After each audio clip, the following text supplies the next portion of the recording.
You deserved everything you got. This is a union city. That is a Philadelphia tradition. Seize the means of podcasting. Oh, God, the boss has crushed us. Let me tell you one thing else. In oldie-timey times. The pleasure of the flesh is in solidarity. We will not raw dog reality for that one. It's going to be wholly unprofessional. The Scab Buster. What have we become? Keep together strong. Let that be your mantra. Solidarity. Solidarity forever. So we should set the stage, as usual. Do the backstory. Yeah. We got to know the story of the back. Exactly. Back it up, Gabe. Back it up.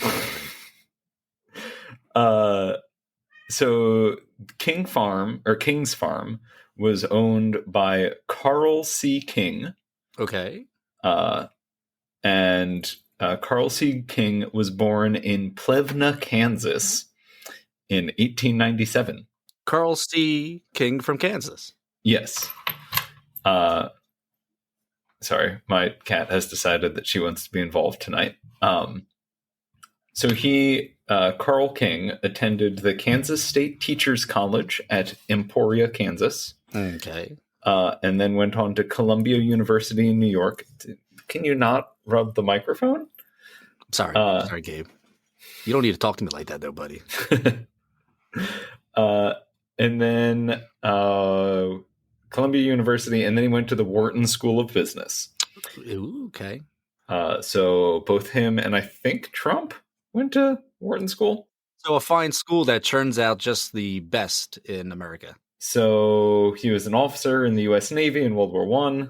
And then finally, in 1922, he started a small farm up in Morrisville, Pennsylvania.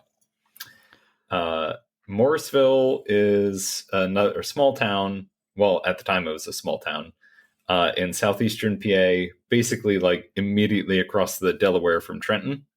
Mm-hmm. In the 30s, it had a population of like around 5,000 people. Okay. Obviously, we only have the 1930 and the 1940 census, so I kind of averaged out the growth there to around 5,000. Appreciate the work you do behind the scenes, Gabe. Oh yeah, it's very difficult to guesstimate. So the most of its economy seems to have been focused on either steel industry, basically steel industry or farming, And industrial pork roll manufacturing. Yes. Well, actually, no. Ooh, actually, that might be over the line. That might be Taylor Ham up there. Oh, That might be Taylor Ham. it might territory, be. Gabe. We don't want to start that kind of battle in the comment section of this. Although I think the Taylor ham processing was probably in Trenton, but the pigs were probably coming from Morrisville. Oh, okay. That is basically all I could find about Carl King's backstory, because he does have an autobiography, but even though it's been out of print since the 70s, it was $80. Oh, And I'm not spending that. not unless you support us by heading over to our Patreon. Get yourself a sticker. Get Gabe a fucking autobiography from the 70s. Yeah. Patreon.com/LaborJohn. So yeah, I didn't get his autobiography, but what I did find is that he wrote a lot of articles in the magazine for the International Harvester Tractor Company. Okay. All right. And he really liked talking about industrialized farming. Okay. So by 1930, the King Farm and Supply Company operated a 5,800 acre fully mechanized farm in Morrisville, Pennsylvania. Holy shit. Like robots and everything? Well, that just meant that they had tractors as opposed to horses. I thought they were skynetting agriculture. I mean, it probably felt like that at the time, and that's kind of like, that's the way they talk about it. So they had... Come with me if you want to plow. Yeah. On said farm, he had 1,000 acres of spinach, 300 acres of asparagus, 100 acres of beans, 100 acres of sweet corn, 50 acres of tomatoes, 34 acres of beets, 30 acres of parsnips, and then the remaining 4,000-ish acres of land were either taken up with the cannery that was also on site, Oh. or was leased out to smaller farmers. Yummy. So it was like fairly dense, but Yeah. uh, It's a lot of shit. heavily industrialized farm. Yeah. He also did a fair bit of writing about like crop rotations and stuff like that, because normal farm journal stuff. Mm-hmm. Got to rotate your crops. Yeah. So they supplied products to New York, Newark, Trenton, Philadelphia, Scranton, and Wilkes-Barre, and both by truck and by rail. They wrote about loading up trucks to go to Philadelphia and New York, and then there was also a rail hub, which I'm assuming was in Reading. They never said specifically, but I think they were probably driving stuff by truck down to Reading, loading it on trains, and then shipping it across from there. Okay. Mr. King took a very like personal stake in the farming. Mr. King? Yes. Does he strike fear into your heart or something, Gabe? Yes. Can't call him Carl? So Chuck. Chucky. All right, Chucky. Chucky King took an exceedingly modern and scientific approach to farm management, and like wrote down really specifically, or was very adamant about exactly, or making sure that everything was planted in the exact right conditions on the right date, and then was harvested under the right conditions. Okay. He also wrote a lot about how ideal the soil in southeastern Pennsylvania was. Okay. Because he had actually reading these, or are they just like going into these brochures and magazines like, I just want to buy a tractor? Probably the latter. You're hearing this guy's corn manifesto? I think he was also a distributor for International Harvester. So like half of his things, I think International Harvester probably hired or printed his articles because they were supposed to be like advertisements for the product or for the tractors. And he was like, yeah, the tractors are great, but let me tell you about my ideas about crop rotation. So this guy, so this was the Uline catalog of its day. It's basically that, but specifically for his ideas about industrialized farming. Oh, okay. It did get a little bit weird because he definitely like, there was some very dehumanizing language around his workers. Oh, okay. Where he basically talks about how, or he was very proud about, or proud of the fact that he used trucks to transport all of his farm workers. Okay. So he would have them start on one field in the morning. Once that field was like weeded or harvested or whatever, then he would immediately load them up onto a truck, drive them like 2 miles over to the next plot of land. They would work on that field for the next couple hours, then load them back on a truck and rush them over to another place. And that way there was absolutely zero downtime. And these workers basically were just only picking crops all day. Fine. Yeah. That's all good.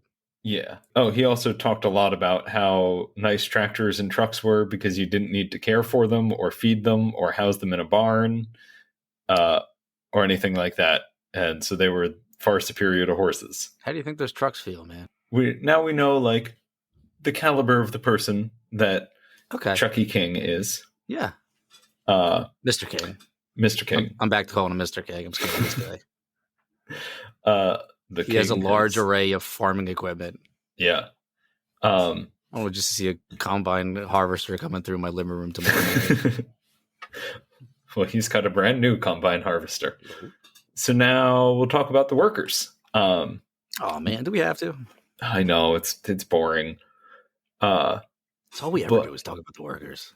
There were about 1,000 workers, roughly, who were doing everything from planting to picking, packing, and canning, and all the way up to like vehicle maintenance, driving everything around, delivering everything, and being general equipment operators. I wasn't able to get the exact numbers for 1,000 workers is what they had in 1938. But it looks like they really expanded their production capacity throughout the 30s. because in the early 30s, when he was writing for International Harvester, they reported between 50 and 200 people, depending on the season. So in the winter months, they would cut all of their staff down, and you basically just have enough people to do basic maintenance.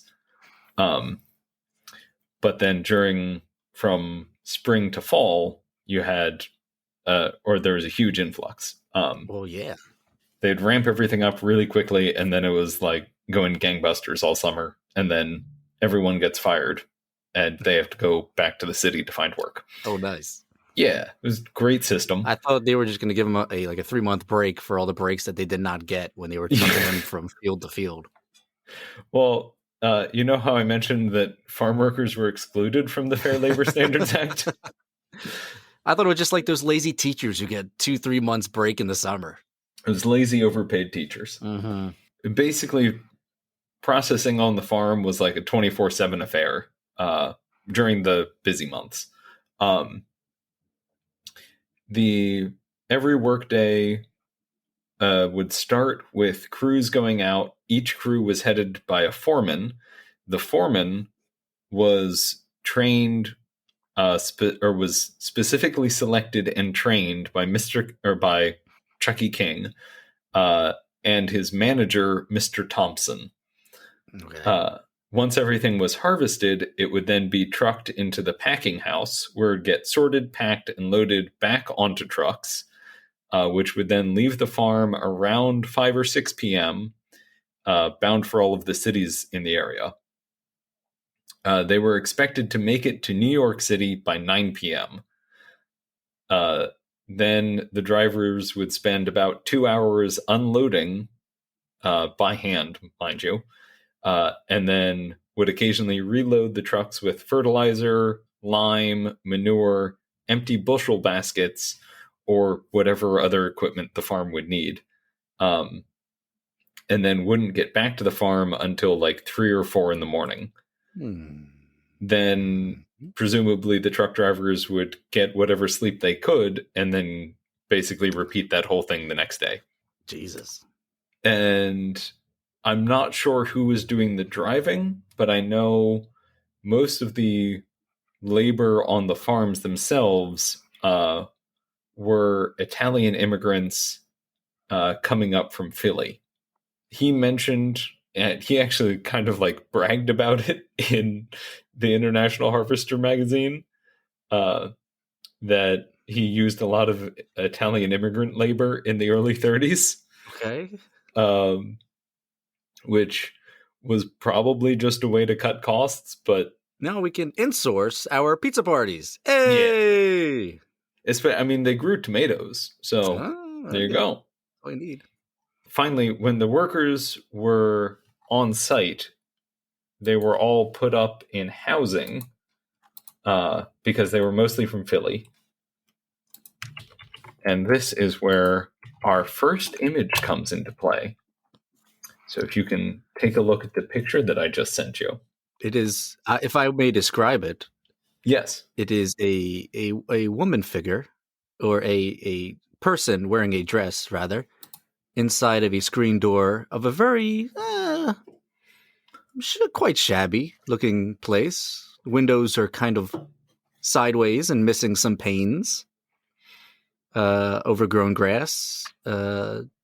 General... just shabbery, I would call it. They are basically huts. It looks like there might be a power line. I can't tell if that's a power line or a washing line on the right-hand side. Okay. I highly doubt that's a power line. I have a feeling that is probably for the wash. Yeah. It looks like there's a oil lamp right inside the window, so it would make sense that it's not power. Mm-hmm. But it's a pretty ramshackle affair. She seems happy as shit. Yes. She's grinning from ear to ear. So yeah, the housing that he provided was not great. But I guess it was better than like making them pay for the housing, but I also wouldn't be surprised if he charged them for it. I did not find anything about that. So there were also some older farmhouses which housed like 30 to 40 people. I think those were mostly used by like the younger or single workers. Yeah, that makes sense. Yeah, they didn't have a family with them. So I should also say that the workers he was hiring, they were everywhere from like 14 to 70. Oh. During the strike, someone from the Farm Security Administration by the name of John Vachon was dispatched to like just kind of survey what was going on, and he took a camera with him and took a lot of pictures. And there are this is where the one guy giving bedroom eyes to the camera came from. Oh, that picture you shared, yes. Yes, but that was John Vachon just taking pictures of all of the farm workers. Oh. And there are definitely some very underage people in these pictures. You can also see in some of the newspaper reports about arrests that there were some like 16-year-olds getting involved in all of it. So Okay, they were arresting the 16-year-olds and not the people hiring the 16-year-olds? yeah, well, so that's part of it, that this was all legal. Well, when I was their age, I had a paper route. Yeah. So now we kind of know the backstory. So we're going to jump to the summer of 1938. So on June 25th, 1938, President Franklin Delano Roosevelt signed the Fair Labor Standards Act, which established a 25-cent per hour minimum wage, which is about $4.80 today. Oh, geez. Yeah. So that also had a bunch of other worker protections, like establishing 40-hour work weeks and all of that. Oh, okay. But it didn't apply to agricultural workers. Hey. Yeah. Oh, wait, that's who we're talking about. Yeah. Fuck me. I want to mention it because it was national news. So all of the workers on Mr. King's farm saw that, hey, everybody else was getting bumped up to 25 cents an hour come October. Who gave the Italians a radio set? Ooh. I told you, just keep truck driving them from field to field. Never let that stop.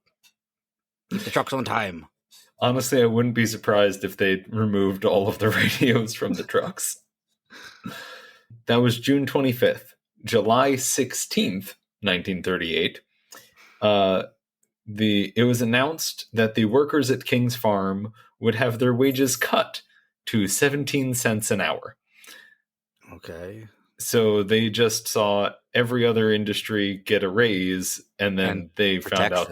Yeah. Yeah, and like actual protections and whatnot. And then they found out that they were getting a pay cut. Interesting.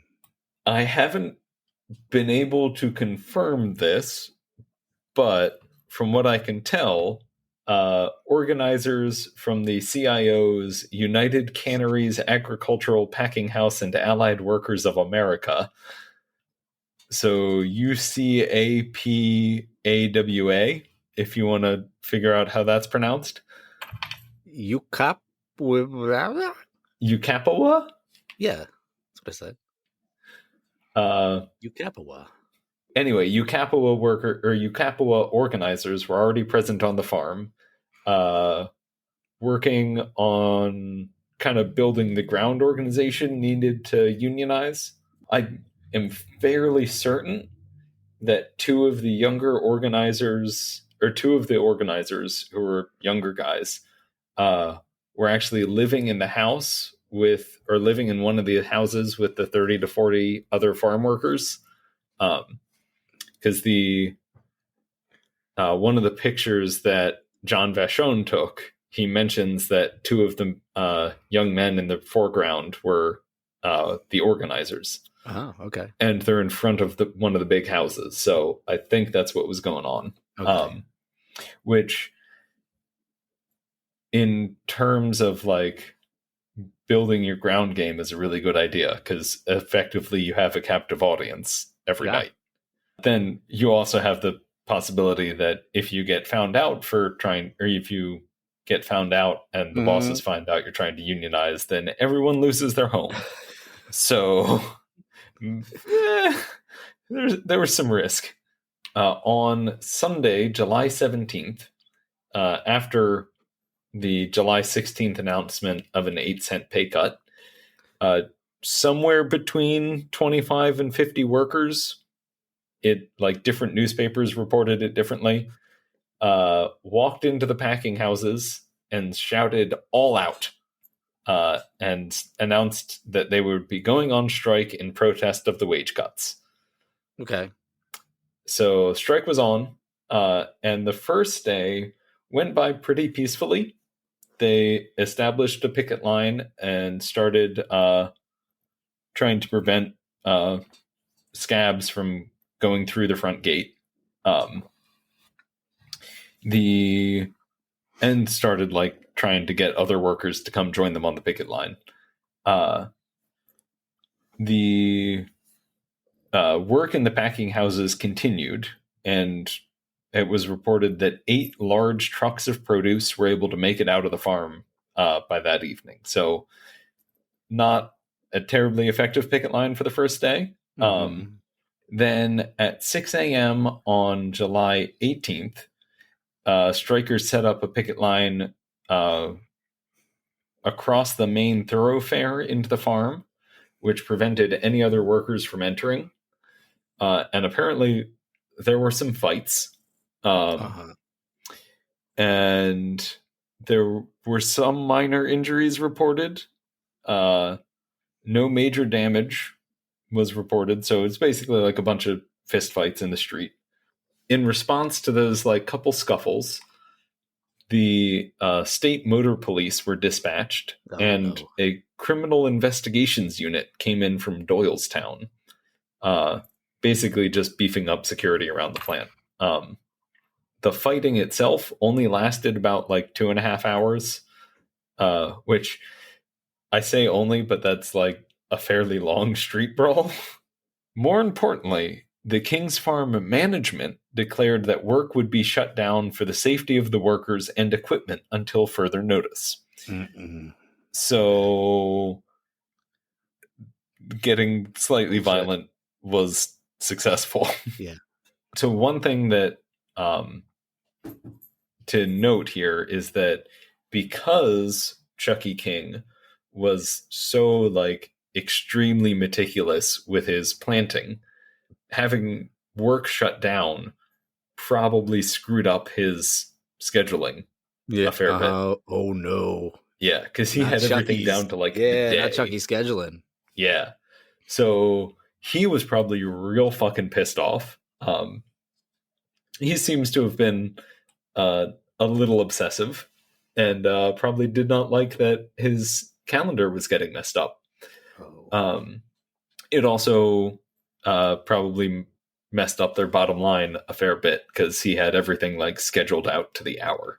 Yeah. So that probably didn't help. Gotta keep the trucks on time. Yeah. So then the next day, when the newspapers started realizing, oh, there's something happening here, we should go report on that. So they asked the management of King's Farm about the strike, and their only comment was that no settlement had been reached. Chucky King said, he said that only 400 workers had reported for their duties that day, which means that 600 of the 1,000 workers were on strike. Yeah. Or at least not willing to show up to work, which is effectively on strike. Yeah. That was also the first time that he publicly admitted that there were wage cuts. Prior to this, he was just I don't know why they're on strike. I can't think of any reason. It actually wasn't even starting at 25 cents. It was starting at 22 cents for men and 20 cents for women. So the men were losing 5 cents an hour, and the women were losing 3 cents an hour. For no reason at all. Yeah. It's the women, Yeah. You said this was 2009? Yes. So what year was this game? This was August of 2023. God. There were also reports in the news that the King family had received some mild threats from the strikers and that they were Right. very upset by this. And so now I send you a picture of Mr. King's home. Oh, dear. Hey, they got power lines to his house. Yeah. So my question is, whose house do you think is more easily threatened? The nice farmhouse up on a hill surrounded by trees and well protected from everything, or the ramshackle hut on the side of the road? I'm sure if we get closer, there's probably a moat. I mean, the man is a king. You can't see the guns sticking out of the windows. Okay, so yeah, so they were playing up the fact that some of their homes were being threatened. Ah, man, they're playing. They might burn down my house card. Yes. Yeah. The king is Cheap shot. complaining that all the farm workers might burn down his big house on a hill. Have we heard this story before? Oh my God. There were 2 injuries reported at the Harriman Hospital on the 18th, both of whom were farm workers who were accosted for crossing the picket line. One had contusions on his forehead, the other on his hand. It is unclear if any of the strikers were injured. It doesn't look like they were getting or going to any of the hospitals. But basically, the strike kind of continued in this way for a while, where there were small skirmishes popping up between strikers and scabs. Then the police would come in and arrest any instigators. It's unclear exactly when, but at some point after the 22nd or the 23rd, work resumed. So, Okay. Mr. King was willing to lose a few days' profits to quote unquote protect his workers. But after that, he said you have to get back to work.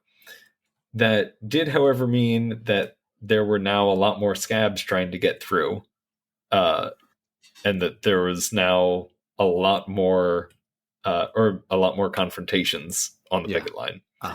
One such confrontation that resulted in some legal action was on July 28th. There was a group of strikers driving down the road towards the picket lines. They had passed a deep lake, which I'm not sure what lake it was, but that just showed up in the court records. So when they passed the lake, they saw a truck with about 30 scabs in it headed away from the farm. So I think the scabs were either coming off of the shift or headed out to one of the fields. But they were headed towards them. Joseph Otis, who was a 30-year-old CIO member from Trenton, tossed a bottle out of the car window towards the truck. Okay. The bottle shattered and cut the hand of Jesse Davis, one of the workers who had crossed the picket line. So later that day, Otis got arrested for throwing the bottle at the truck. And so we have some of his court testimony for when he was being tried for, I think they basically were trying to charge him with attempted manslaughter. The man was bottling. He was bottling with intent to harm. So this did, however, lead to Otis giving what is by far my absolute favorite defense in court. So he testified that he was drunk that morning. And so he admitted to throwing the bottle, but said, "It's okay because I was drunk." And therefore there is no malicious intent. I'm sorry, officer. I didn't know I couldn't do that. So he explained he wasn't a CIO organizer, but was a strike sympathizer and had been out of work since November after being laid off by a company in Trenton. Give the man a break. Yeah. Now, another striker in the car who was called to testify said that he wasn't drunk, but that he did have something to do with the CIO. Okay. the driver of the car testified that Otis was an official with the CIO. So there was some weird like red baiting going on because especially in the 30s, the CIO basically, even though there were a lot of internal fights against or between like the far left part of the CIO and the more conservative part, everyone on the outside, especially if you were from a more conservative bent, assumed that anyone in the CIO was like getting their direct orders from Moscow, which was not the situation. I have that idea about you sometimes, Gabe. I'm worried about you. I get my direct orders from the elders of Zion because I'm Jewish. So don't worry, it's not from Moscow. How good. So the judge in this case responded by saying that he didn't care that Otis was a CIO organizer, which he, by his own testimony, he wasn't an organizer, just a strike sympathizer.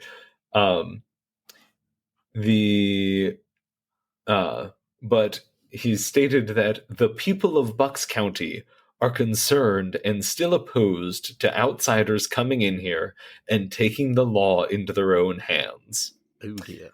And went on a long rant about how this could have been a murder trial because if his bottle had struck the driver, the truck could have possibly careened into the deep lake. Into the deep lake. Thus killing all 30 people. Which, like, fair enough, you shouldn't throw a bottle out of a moving vehicle. But you're missing a lot of the context here.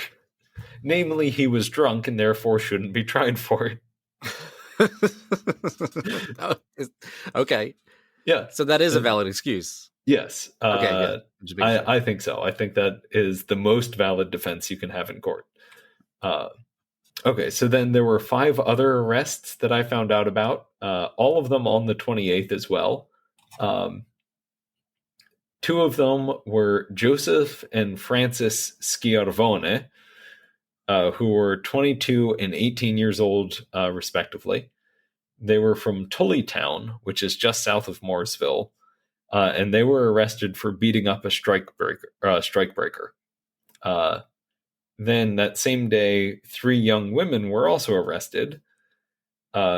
Mary Schiavone, who is the 16-year-old sister of the Schiavone brothers who got arrested earlier that day. And then she was arrested with Hannah Dragoni and Anna Schwartz, both of whom were 18. And they were arrested, I'm assuming, for disturbing the peace, because they were apparently intimidating a female strikebreaker at a store in Tullytown. So basically, a bunch of teenagers were yelling at each other, and the cops came in and arrested 3 of them. Oh, good. It looks like there was an attempt to riot at the farm, or at least that's how it got reported. It's a little unclear what actually happened, but I do know that Marvin Thompson, who was the farm manager, or Mr. Thompson, got into a fist fight with Jack Piorino, who was a striker, and both were held for assault charges. But can you guess who was found guilty? Not Mr. Thompson. Yeah. Both men were... Yeah, so Piorino was found guilty. 25 workers testified in defense of Marvin Thompson. And the fact that he was their like immediate supervisor and they were all his employees was not an important thing for the court to consider. Oh my God. No, there was no forcing the testimony there. There were also a bunch of police that testified who don't have any sympathies whatsoever. Okay, we reached our limit for sarcasm. Jesus Christ. So the strike wore on, and in late July, early August, management started bussing in migrant workers.